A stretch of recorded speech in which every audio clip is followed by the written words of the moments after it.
George Brawerman was born in Brussels, Belgium in 1927 and spent the years of World War II under a devastating German occupation. The war came to Belgium when he was a mere 13 years old, launching him into a world of fear and cruelty.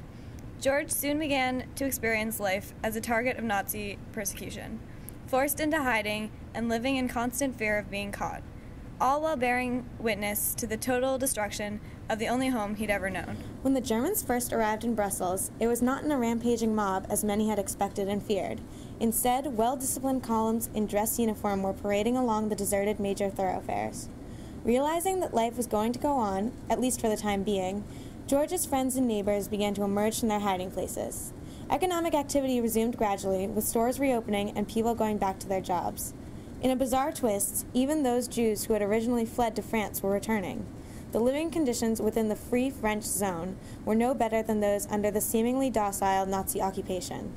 At first, the administration set up by the military authorities showed no particular interest in the Jews. However, as the German military authorities and their local cronies began to organize the new order, they turned their attention to the so-called Jewish problem. The initial regulations that addressed this problem seemed surprisingly mild to the Jews, who had been expecting nothing but violence. Jewish business enterprises were subjected to some restrictive regulations and had to accept an Aryan overseer. This did not affect George directly, because his father was a tailor working for a non-Jewish shop. The subsequent restrictions, however, began to put a noticeable strain on the everyday life of the Jewish community. A major turning point came with the edict that all Jews or people of Jewish descent must have their identity papers stamped with the word Jew in big red letters. George remembers how he felt waiting in line to receive such a stamp.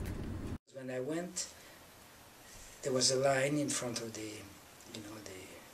counter, and there were even two Catholic priests in that line, because according to the German rule, anybody who had a Jewish grandmother was considered as Jewish, and even if people had converted, etc. Yeah. So when I came to the counter, the young man at the counter asked me, "Do you really want it, this stamp?" He was suggesting to me not to do it, and I said, "I guess so." Not too soon after, the Nazis used these cards as a way to identify Jews and bring them to internment camps. After the war, George found out that Henry, a good friend of his, had chosen not to have his ID card stamped. Even though his family name sounded rather Jewish, he went through the remaining years of the German occupation unaffected by the anti-Jewish measures.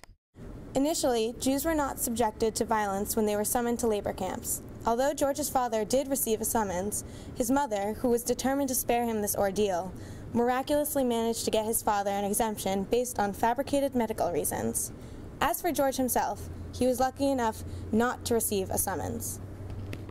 In order to avoid being captured by the Nazis, George's parents decided to send him to a summer camp at Chevely Point, where he would be hidden among other young boys.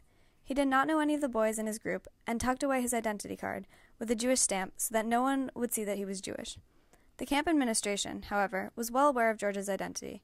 As summer drew to a close, George began worrying about what would happen next, knowing that Brussels was still heavily occupied. Luckily, the camp remained open beyond the end of the summer, and therefore he was able to avoid returning to the city.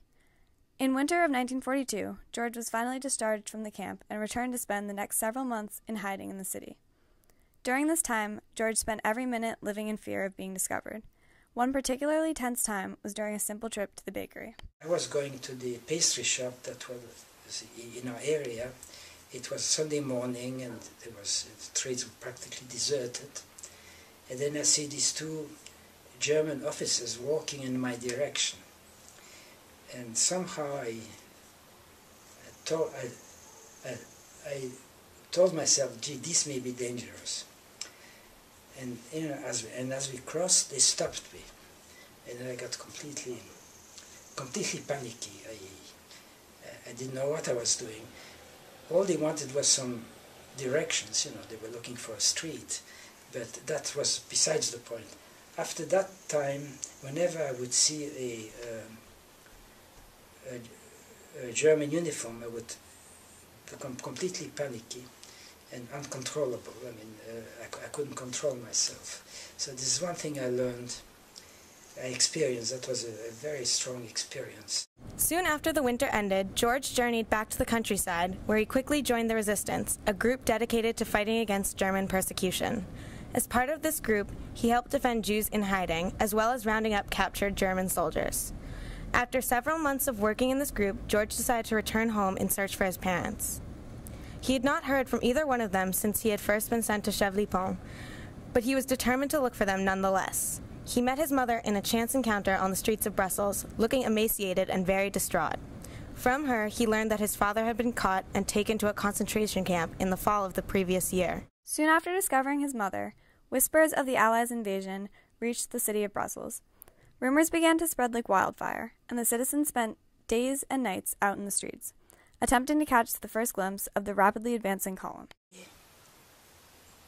The rumor was that the British had arrived, and then we were looking for them.